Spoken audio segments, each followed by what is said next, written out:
Hello, my people. Welcome back to the show. It's your girl again, Sophie Uplift. And here again, it's a continuation of another season. It is your versus your family. What's your relationship between you and your family? Before I comment, listen to the spoken words. Thank you. I never learned to say I love you in the most sweetest way. All I learned was to say, Mommy, Mommy, Mommy. I wish I could tell her how much I love her with the words of my mouth. But the only thing I could feel was the pity in my eyes as the tears drops, tick tock, like the ticking clock on my wall. I love you, Mommy is a phrase I would love to say every morning. Not just when she buys me the most perfect gift I had wanted. I love you. I never thought I would have the courage to say I love you, Daddy, because that word sounds stronger than what could come out from my mouth. It looks stronger than what I could say. It looks rigid. It looks like a stone that could eat my forehead and I will bleed today. These are some of the things I wish I could do as a child. But unfortunately, they never came. They never came out of my mouth. But every day in my mind, I say it countless times. Every day. Mommy and Daddy, I love you. I know you're surprised that, oh my God, what is this girl saying again? I just decided to open the show with a spoken word, with poetry. How do you see this? How do you feel this? It feels different, I must say. So we've been talking about you versus your family. As a mom, as a dad, as a mother, as a father. How are you so lenient or friendly with your kids or your children? Are you permissive enough? Do they have this feeling of confidence in saying, hey, mommy, how was your day? Hey, daddy, did you have a great day at work today?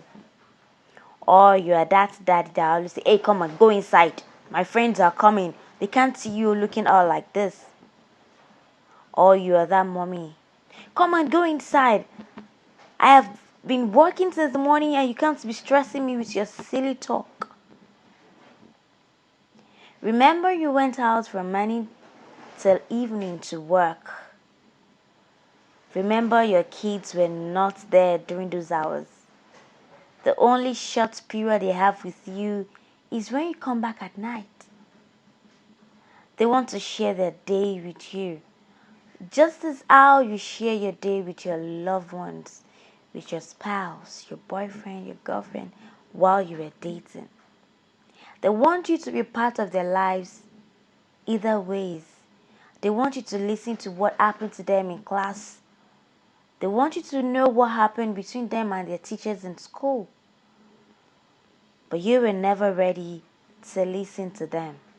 It's either you are too busy or too tired. Let me ask you this. Would you want to be a better parent than how your parents were to your kids or your children? Would you want to be a better parent than your own parent? Would you want to look into the mirror and say, I am a proud father. Indeed, I'm better than my parent. No parent is perfect. No parents had it the best or the easiest. Everybody has trauma in them. We all have one trauma or the other. We all have it. It's in us. But have you tried to understand your own trauma, correct it, and live as a better person? Remember, your trauma shouldn't define how you live or grow or flow with your family. Don't let the flashback of your childhood bring a gap between you and your children. I may be speaking as a child, a daughter. At the same time, I may be talking as a person who is going to become a parent. Truth be told, I really want to be a better parent than my parents. I have seen some of their gaps, some of their mistakes. I've seen some of the things they went through, and I don't want to go through the same thing, passing this same experience to my own children or kids. I really want to be a better parent. Don't think that when you're too rigid, you're too loud, that's when your kids would respect and be afraid of you or be disciplined. The loudness of your voice will never determine how disciplined your kids will become in the future. As a matter of fact, I can tell you this from experience. Your kids stop learning what you tell them to learn once they are able to choose their own friends. If you cannot help your children to pick or choose their friends wisely, I'm sorry, I don't think you can help them to choose any other thing in life. Friends, peer group, they have so much pressure on us. We get to be influenced easily by the things they do or have that we don't have, especially. Why don't you be a father that is permissive? A mom that is more kind, caring, and understanding. Yes, you love your children, you buy them everything that they need. But emotionally, are you there for them? Do you even know that your child cries at times at night? You may say it's just 7 years old, it's just 9, it's just 15, she's just 20. Do you know they cry at times? Because they can't share it with them. You've built. Also, as parents, you should allow natural consequences to happen or to occur. For example, some parents are so strict to the extent that when the children fail the subject, they would want to tear that child down. Come on, you were once kids too. And trust me, while you were growing up, you didn't grow up into perfect individuals. You could even make greater mistakes than your own children. And by the way, you trying to prevent your children from failing does not mean that they would actually not fail. Let them do these things naturally. When they fail, pat them, encourage them, tell them it is not the end of the world. Instead of you raising your voices at them or even comparing them to their classmates. Some parents would say, does A has 2 heads? Does she has? Come on. They do not need to have 4 heads to do some things perfectly. And our brains are structured differently. We grab things at different times. So give them the energy, the free will to grow on their own, at their own pace. Give them the opportunity to reflect and learn as kids as they grow up. Support them. Support them. This will give them more confidence.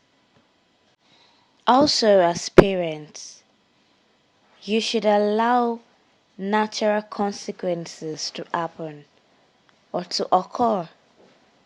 For example, some parents are so strict to the extent that when the children fails the subject, they would want to tear that child down.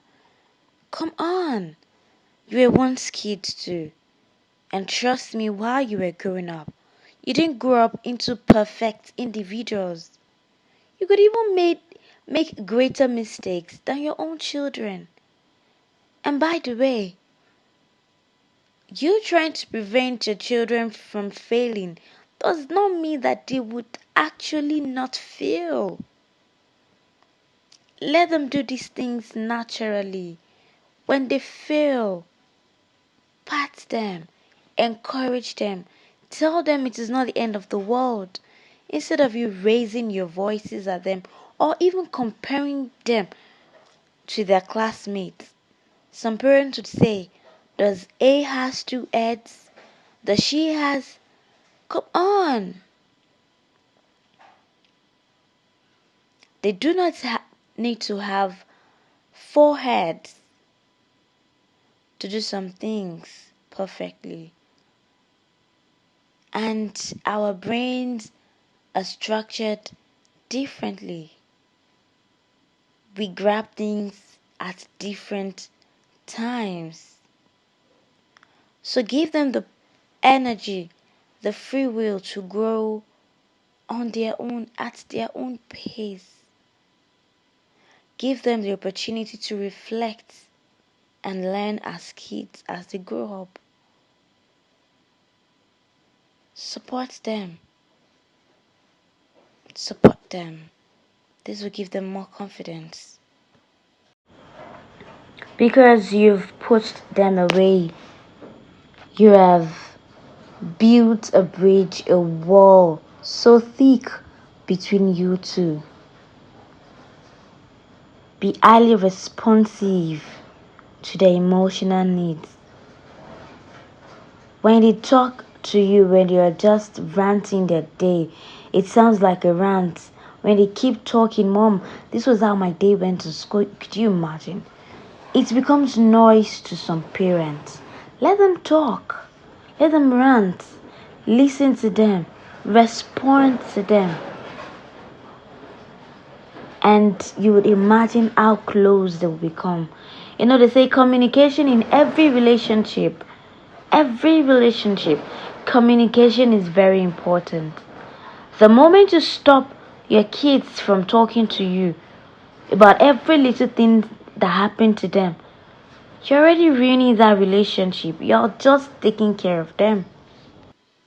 And lastly, on this episode, do not be a neglective parent. Don't neglect your children. Cuddle them. Bring them closer to yourself. Even when you are hungry, when you're also emotional, lay down. When you're sad from work, just let them be your warmth. Let them be your friend. Pull them closer and hug them. They could even help you out of your own emotional heartbreak at that moment. And you'll see how strong your children will become as adults or even teenagers. You will be proud of them. Till next time on this show, on this channel, I remain Sophie Uplift, and God bless Nigeria.